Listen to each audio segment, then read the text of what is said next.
Hello बच्चों, तो हम लोग स्टार्ट करते हैं बेटा केमिकल यूनिट्स में कंसंट्रेशन को किस किस तरीके से हम लोग प्रदर्शित कर सकते हैं वो तरीक़ों के बारे में डिटेल में। ठीक है, पहला है इसमें हमारा बेटा ग्राम पर लीटर सांद्रता, या इसको हम बोलते हैं शक्ति या बोलते हैं पावर या फिर बोलते हैं इसको स्ट्रेंथ। ठीक है, स्ट्रेंथ की वजह से इसको एस से डिनोट करते हैं। और ये होता क्या है, ये होता है बेटा सॉल्यूशन के 1 लीटर में विलेय के ग्रामों की संख्या, यानी कि 1 लीटर सॉल्यूशन अगर आपने लिया है तो उसमें कितना सॉल्यूट डिज़ोल्व है ग्राम में। ठीक है, ग्राम में कितना सॉल्यूट उसमें डिज़ोल्व है वही आपकी उस सॉल्यूशन की ग्राम पर लीटर कंसंट्रेशन या फिर स्ट्रेंथ कहलाती है। तो इसका फॉर्मूला देख लेते हैं बेटा। इसका फॉर्मूला होता है सॉल्यूशन की कंसंट्रेशन या फिर स्ट्रेंथ, इसको ऐसे नोट करेंगे तो हम यहाँ पर लिख देंगे विलेय का भार ग्राम में अपॉन विलयन का आयतन। ठीक है, ये आपका ml में, ऊपर ग्राम में नीचे ml में, तब हमारी इसकी स्ट्रेंथ निकल के आ जाएगी।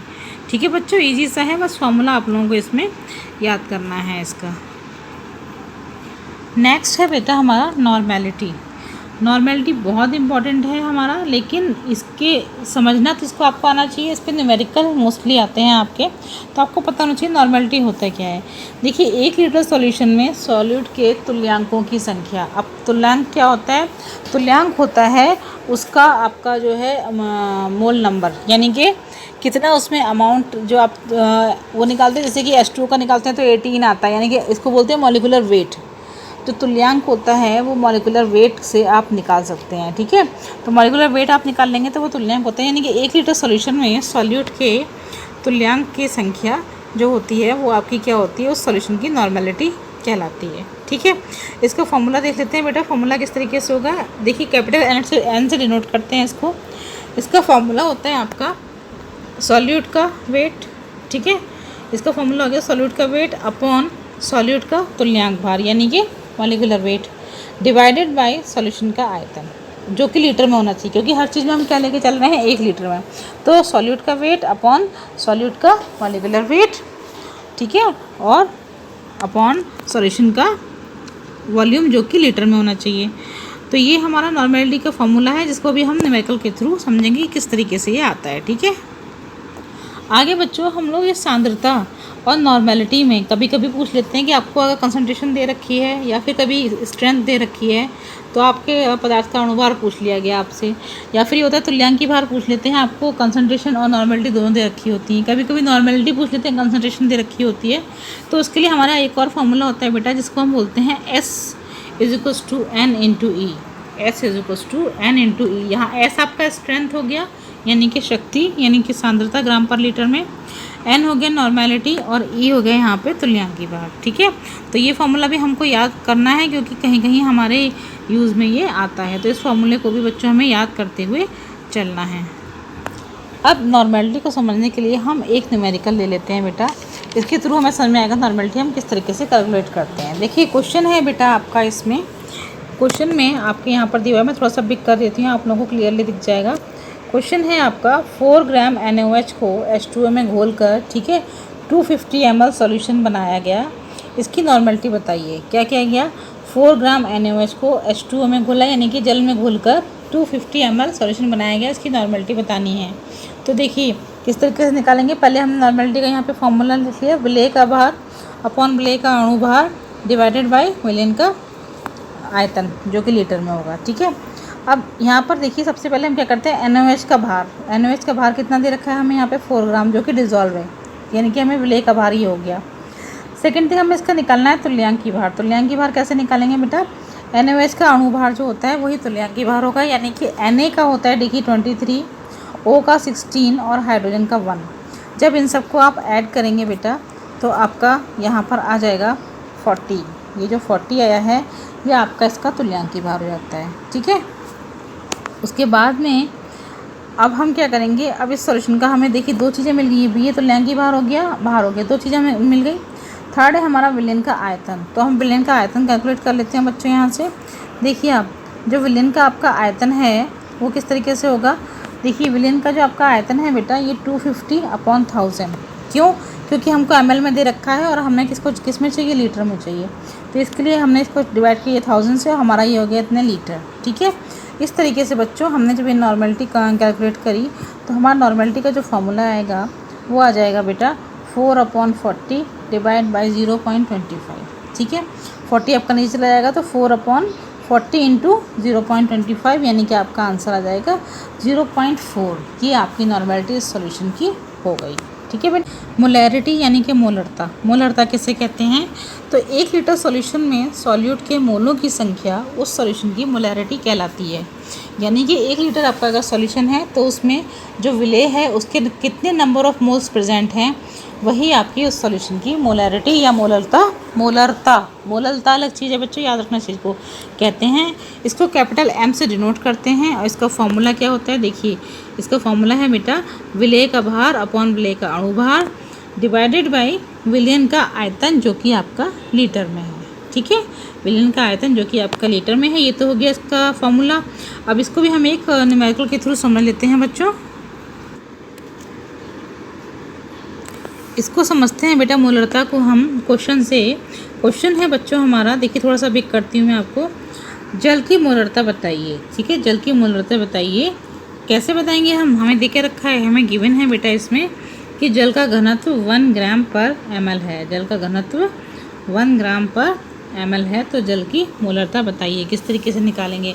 तो देखिए कैसे करके करेंगे बच्चों। इसमें हम सबसे पहले हमने इसमें मोलरता को कैपिटल M से डिनोट करते हैं वो, और उसका फॉर्मूला हमने यहाँ पे नोट डाउन कर लिया कि किस फॉर्मूले पे हमें वर्क करना है, ठीक है। उसके बाद में सबसे पहले हमें इसमें चाहिए क्या? देखिए जल का भार चाहिए, जल का अणु भार चाहिए और जल का आयतन चाहिए। तो हम कैसे निकालेंगे? देखिए सबसे पहले जल के भार की बात करते हैं। तो जल का भार है बेटा हमारा यहाँ पर, जल के भार का जो फॉर्मूला होता है आप लोगों ने पढ़ा होगा फिजिक्स के अंदर, केमिस्ट्री में भी पढ़ा होगा, बराबर होता है घनत्व गुणा आयतन, ठीक है। किसी भी चीज़ को बाहर निकलते हैं तो घनत्व गुणा आयतन आपका इसमें आ जाता है। अब यहाँ पर हमारा घनत्व कितना दे रखा है? 1, और आयतन कितना दे रखा है? आयतन दे रखा है हमें 1000। 1000 कैसे दे रखा है? क्योंकि आयतन हम निकालते हैं लीटर में और हमको दे रखा है ml में, तो इसलिए हम यहाँ पर 1000 लिखेंगे, क्योंकि 1 लीटर इज इक्वल्स टू क्या होता है? 1000 आपका ml, ठीक है। ये होता है, इसलिए ये आपका लीटर है, तो इसलिए हमने यहाँ पर 1000 लगा दिया, ठीक है। तो कंफ्यूज होने की ज़रूरत नहीं है। तो यहाँ पर हमारा ये आ गया, जो आंसर आया ये आ गया आपका बाहर 1000 ग्राम, ठीक है। ये तो आ गया जल का बाहर निकल के। अब सेकंड हम निकालेंगे जल का अणु भार। जल का अणु भार किस तरीके से निकालते हैं? तो देखिए बेटा जल का अणु भार आप लोगों ने पहले भी कराया है। अगर आपको यहाँ पर H2O होता है बेटा, तो आपका H2 यानी कि 2 × 1 H हो गया, और O का 16 यानी कि जो हमारा हो गया वो होगा बेटा आपका जल का अणु भार 18 हो गया, ठीक। अब आपको करना क्या है? आपको निकालना है मोलैरिटी। तो मोलैरिटी कैसे निकल आएगी? इसका फॉर्मूला आप ये वाला पुट कर दीजिए। जल का भार हमारा कितना आया था? 1000 अपॉन 18 अपॉन 1 क्यों आया यहाँ पे? 1 इसलिए आया क्योंकि विलयन का आयतन 1 लीटर हमको लेना था, इसलिए हमने ml वाला जो था वो लीटर में चेंज कर लिया, ठीक। तो आपका जो ये इस तरीके से क्वेश्चन हमने किया है, तो यहाँ पर ये आपका हो गया बेटा 1000/18, और 1000/18 करके जब इसको हम डिवाइड करेंगे तो हमारा आंसर आ गया 55.56 मोल पर लीटर, ठीक है। तो ये होगी आपकी मोलैरिटी। बहुत ही इजी है, क्वेश्चन के थ्रू आप लोग समझिए, आराम से आप लोग इसको कर पाएंगे, ठीक है बच्चों।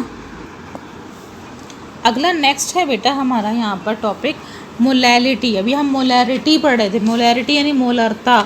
अब हम पढ़ेंगे मोललता यानी कि मोलैलिटी किसे कहते हैं। तो देखिए अभी तक जो हम पढ़ रहे थे, जो भी हमने पढ़ा, यानी कि स्ट्रेंथ पढ़ी हमने, नॉर्मेलिटी पढ़ी, मोलैरिटी पढ़ी, इन सब में हम सॉल्यूशन 1 लीटर ही लेते हैं। ये एक कॉमन सी बात है, ये इन तीनों चीज़ में कॉमन है, ठीक है। लेकिन अब जो हम पढ़ेंगे मोलैलिटी, इसके अंदर आपका सॉल्यूशन नहीं आता है, इसमें आपका सॉल्वेंट और सॉल्यूट यानी कि विलेय और विलायक ही यूज़ होते हैं। इसमें हम कैसे पता करेंगे मोलैलिटी क्या होती है? देखिए अगर 1 kg विलायक में जितने सॉल्यूट के नंबर ऑफ मोल्स प्रेजेंट हैं, यानी कि 1 किलो यानी 1 kg विलायक में नंबर ऑफ मोल्स विलेय के जितने भी हैं वो उस विलायक की मोललता कहलाती है, ठीक है। जैसे कि यहाँ पर देखिए आप, मैंने आपको इसका फॉर्मूला दिया हुआ है, पहले तो फॉर्मूला समझ लो बच्चों। इसको स्मॉल m से डिनोट करते हैं पहली चीज़, और इसका फॉर्मूला होता है विलेय का भार अपॉन विलेय का अणु भार डिवाइडेड बाय विलायक का भार। क्योंकि देखो इसमें हम हर चीज़ जो है विलेय और विलायक ही ले रहे हैं, सॉल्यूशन नहीं ले रहे हैं। विलेय का भार डिवाइड बाय विलेय का अणु भार डिवाइड बाय विलायक का भार जो ग्राम में है मल्टीप्लाइड बाय 1000, ये इसका फॉर्मूला है। और ये फॉर्मूला पहले आप लोग लिखना और इसको समझ के याद कर लेना। अब चलिए इसको समझ लेते हैं ज़रा हम एक क्वेश्चन के थ्रू कि हम कैसे करने वाले हैं इसको। देखिए बेटा, ये क्वेश्चन हमने यहाँ पे लिया हुआ है, ये अगर आप लोगों को समझ में नहीं आए 3 ग्राम है, ठीक है। 3 ग्राम साल्ट को हमने क्या किया है, 250 ग्राम जल में घोला है, ठीक है। 3 ग्राम साल्ट को 250 ग्राम जल में घोल के सॉल्यूशन बनाया गया है। साल्ट जो है यानी कि लवण जो है उसका अणुभार दे रखा है आपको 30। आपको इसकी मोललता यानी मोलैलिटी बतानी है, किस तरीके से इसकी मोलैलिटी आप निकालने वाले हैं। तो इसकी मोलैलिटी के लिए बेटा सबसे पहले तो हम इसका फॉर्मूला लिख लेंगे मोलैलिटी का, जो कि हमारा क्या है, मोलैलिटी को कैपिटल एम से डिनोट मोलैलिटी को यहाँ पर हम स्मॉल एम से डिनोट करेंगे, ठीक है, स्मॉल एम से डिनोट करेंगे। और इसका जो फॉर्मूला है बच्चों वो हमारा है विलेय का भार डिवाइड बाई विलेय का अणुभार अपॉन विलेय का भार ग्राम में, और इसको मल्टीप्लाइड बाई किससे करेंगे, मल्टीप्लाइड बाई करेंगे हम 1000 से, ठीक है। अब इन सबको रख लो। देखो विलेय का भार 3 ग्राम हमको दे रखा है, अणुभार 30 गिवन है, और सॉल्यूशन कितना था 250 ग्राम्स, हमको ग्राम्स में ही चाहिए था, मल्टीप्लाइड बाई 100। कुछ नहीं करना है आपको, केवल इसे कट करके सॉल्व कर लेना है। तो देखिए पहले हमारा ये इस तरीके से हो जाएगा बेटा, यह आपका इस तरीके से हो जाएगा 3/30, ठीक है, और 1000 अपॉन 250 कट करेंगे, 3 10 जा 30 हो गया, 0 से 0 यहाँ कट किया, और 25 4 जा 100, तो 4/10 यानी कि 0.4 मोल पर kg आपका ये मोलैलिटी यानी कि मोललता इस विलायक की आपकी हो गई, ठीक है। समझ में आ गया होगा बेटा, इजी सा क्वेश्चन है, 1-2 बार लेकिन करना, खाली एक बार करके मत छोड़ना, 2-3 बार प्रैक्टिस करोगे तभी आपके दिमाग में अच्छे से फिट हो जाएगा ये, ठीक है बच्चों। नेक्स्ट पॉइंट है बेटा हमारा मोल फ्रैक्शन यानी कि मोल प्रवाह किसे कहते हैं। तो मोल फ्रैक्शन जो होता है बेटा वो किसी आपके सॉल्यूशन में 2 चीज़ें प्रेजेंट होती हैं, 3 चीज़ें प्रेजेंट होती हैं, तो उसके जितने फैक्टर्स होते हैं यानी कि जितने पार्ट्स उसमें जुड़े हुए होते हैं उन सबका मोल फ्रैक्शन अलग अलग होता है, पहली चीज़, ठीक। अब इसमें हम जिसका भी मोल फ्रैक्शन निकालते हैं तो निकालेंगे कैसे, जैसे मान लीजिए आपने चाय बनाई, ठीक, चाय बनाने में आपकी चीनी, पत्ती, दूध, पानी सब यूज़ होता है। अब आपको मान लीजिए अगर दूध का निकालना है तो आप क्या करेंगे, ऊपर तो रखेंगे दूध के नंबर ऑफ़ मोल्स यानी कि मिल्क के नंबर ऑफ़ मोल्स, और डिवाइडेड बाई कर देंगे ऑल नंबर ऑफ़ मोल्स यानी कि चीनी के नंबर ऑफ़ मोल्स प्लस पत्ती के नंबर ऑफ़ मोल्स प्लस दूध के नंबर ऑफ़ मोल्स और प्लस वाटर के नंबर ऑफ़ मोल्स, ठीक है। जब इन सब का मोल करेंगे और ऊपर जिसका निकालना होता है उसको ऊपर रख लेते हैं। इस तरीके से ही हमारा मोल प्रवाह निकाला जाता है। और इसको अगर लैंग्वेज में पढ़ना है तो कैसे पढ़ेंगे, तब होता है बेटा सॉल्यूशन के किसी एक फैक्टर यानी किसी एक घटक के मोलों की संख्या डिवाइडेड बाई तथा सभी घटकों के मोलों की कुल संख्या के अनुपात को उस घटक का मोल प्रभाव कहते हैं। लेकिन उस घटक का ही कहते हैं, सबका ये सेम नहीं हो सकता।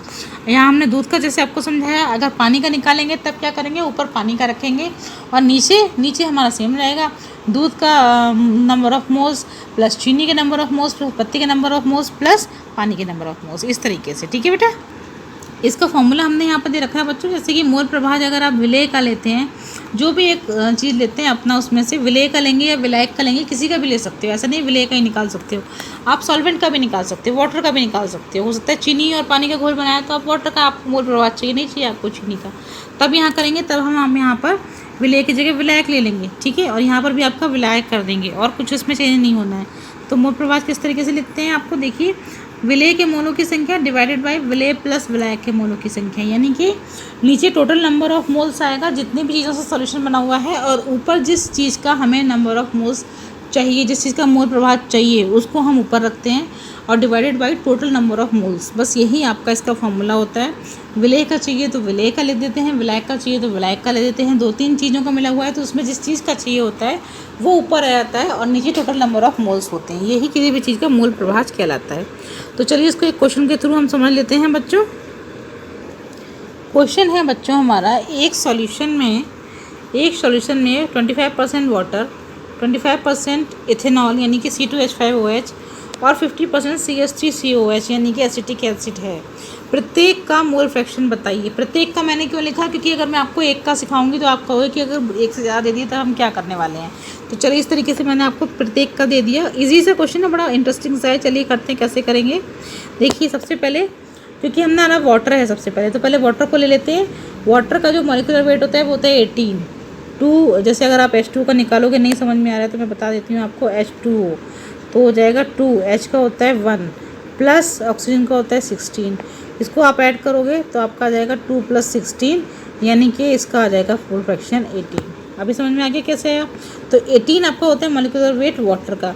तो चलिए इसको निकालते हैं, क्वेश्चन को हम किस तरीके से करेंगे। देखिए 18 ग्राम वाटर यानी कि 1 मोल, क्योंकि 1 मोल कितने होते हैं, जितने उसका अणुभार होता है उतना ही होता है। तो 18 ग्राम वाटर जो होता है 1 मोल हो गया आपका। तो यहाँ पर हमें 25% दे रखा है, यानी कि 25 ग्राम अगर वाटर लेंगे तब क्या करेंगे, 25 डिवाइडेड बाई 18, ये हमारा आ गया 1.38 मोल, यानी कि वाटर के जो मोल्स है, नंबर ऑफ मोल इस सॉल्यूशन में वो है 1.38 मोल। ठीक है, इसी तरीके से हमने अल्कोहल का निकाला। ये अब आप लोग निकालना, मैंने देखो वाटर का आपको बता दिया, बाकी क्या आप करके देखो, सबको आपको पता होना चाहिए। यहाँ पर आपको दे रखा है 46 ग्राम आएगा आपका इथाइल अल्कोहल का। पहले निकाल के ज़रूर देखना, नहीं आए तो आप मुझसे पूछना, मैं बताऊँगी कैसे निकला। 46 ग्राम एथेनॉल या इथाइल अल्कोहल का होता है आपका 1 मोल। तो 25 ग्राम, क्योंकि यहाँ पे हमारे देखिए 25 ग्राम एथेनॉल दे रखा है, 25 ग्राम का 25/46 यानी कि आ गया 0.54 मोल। ठीक है, ये हमारा आ गया एथेनॉल का। अब थर्ड है हमारा 50% एसिटिक एसिड, इसको ले लेते हैं। एसिटिक एसिड का मॉलिक्यूलर फॉर्मूला निकालेंगे बेटा, मॉलिक्यूलर वेट, तो वो आएगा 60 ग्राम। तो 60 ग्राम एसिटिक एसिड 1 मोल होता है। तो 50 ग्राम एसिटिक एसिड कितना होगा, 50/60, इसे करेंगे तो 0.83 मोल ये हमारे आ गए। अब चलिए निकालना शुरू करते हैं। सबसे पहले हमें क्या निकालना है बच्चों, सबसे पहले हम निकालते हैं जल का मोल प्रभाज। तो देखिए जल का हमको निकालना है मोल प्रभाज यहाँ पर। तो जल का हमारा कितना आया था, 1.38 आया था। तो हमने कैसे निकाला है, देखिए 1.38 को ऊपर रखा है, बाकी नीचे 1.38 प्लस 0.54 प्लस 0.83, तीनों को ही हमने ऐड कर लिया। सॉरी, और ऐड करने के बाद में जब इसको सॉर्ट आउट करेंगे आपका कैलकुलेशन को, तो आपका 0.50 ये मोल प्रभाज आ जाएगा आपका ओनली एंड ओनली जल का। ये आपको सॉल्व करके खुद से कैलकुलेट करके मुझे बताना है। अब मैं इतनी बारीक सी कैलकुलेशन बेटा 12th क्लास में आपको नहीं बताऊंगी, इतना तो आप लोग कर ही सकते हो। ठीक है, सेकेंड आपका था इसमें इथाइल अल्कोहल का मोल प्रभाज कैसे करेंगे। तब इथाइल अल्कोहल का जो मोल प्रभाज है ऊपर आप रख देंगे इथाइल अल्कोहल का मोल्स, नंबर ऑफ मोल्स, ठीक है, और डिवाइडेड बाई सबके नंबर ऑफ मोल्स। तो इसका आपका 0.19 आ गया, ये मैंने कैलकुलेट किया है, आप लोग भी करके देखिएगा। ठीक है, उसके बाद में थर्ड है आपका एसिटिक एसिड का मोल प्रभाज कैसे करेंगे। तो एसिटिक एसिड का देखिए 0.83 था, 0.83 ऊपर और नीचे तीनों का एडिशन, ये आपका आ जाएगा यहाँ पर 0.30, ये 0.30 यहाँ पर इसका आ गया। तो इस तरीके से बच्चों हमने ये कैलकुलेशन करी। तो आज हमने नॉर्मेलिटी, मोलैरिटी, मोलैलिटी और मोल फ्रैक्शन सारे के सारे, और स्ट्रेंथ भी, ये सारे के सारे कर लिए। बहुत इंपॉर्टेंट चीज़ें हैं, इन पे बेस्ड न्यूमेरिकल आपका हर साल इन चारों में से किसी ना एक में एक पे ज़रूर आता है। तो आपको न्यूमेरिकल्स भी आने चाहिए, लेकिन एक बार करके मत छोड़ना, इनकी प्रैक्टिस कई बार करना, तब आपके दिमाग में आराम से फिट हो जाएंगे कि इसमें आपको किस तरीके से क्या करना है। ठीक है, तो समझ में आ गया होगा आई थिंक बच्चों आप लोगों को। मेहनत करते रहिए, लगे रहिए, मिलते हैं नेक्स्ट वीडियो में। Till then bye bye.